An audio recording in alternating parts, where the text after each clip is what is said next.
काफी विचार विमर्श के बाद भारत की संसद ने कृषि सुधारों को कानूनी स्वरूप दिया।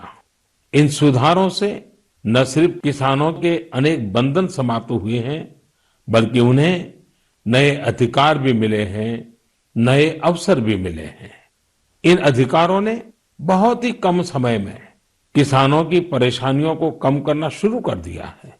महाराष्ट्र के धुले जिले के किसान जितेंद्र भोई ने नए कृषि कानूनों का इस्तेमाल कैसे किया, ये आपको भी जानना चाहिए।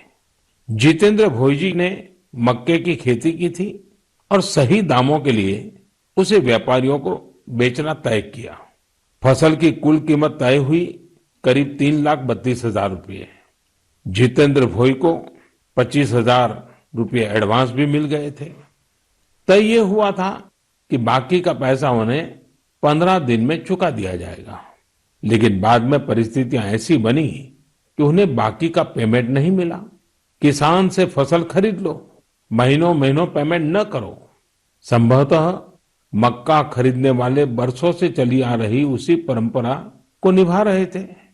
इसी तरह 4 महीने तक जितेंद्र जी का पेमेंट नहीं हुआ। इस स्थिति में उनकी मदद की सितंबर में जो पास हुए हैं, जो नए कृषि कानून बने हैं, वो उनके काम आए। इस कानून में ये तय किया गया है कि फसल खरीदने के 3 दिन में ही किसान को पूरा पेमेंट करना पड़ता है, और अगर पेमेंट नहीं होता है तो किसान शिकायत दर्ज कर सकता है। कानून में एक और बहुत बड़ी बात है।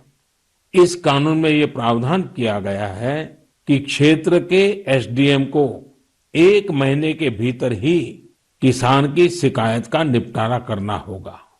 अब जब ऐसे कानून की ताकत हमारे किसान भाई के पास थी, तो उनकी समस्या का समाधान तो होना ही था। उन्होंने शिकायत की और चंद ही दिन में उनका बकाया चुका दिया गया। यानी कि कानून की सही और पूरी जानकारी ही जितेंद्र जी की ताकत बनी।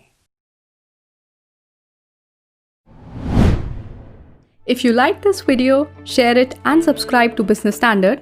For more news, views and insights, log on to www.business-standard.com. Do also follow us on YouTube, Twitter, Facebook, Instagram, Telegram and LinkedIn.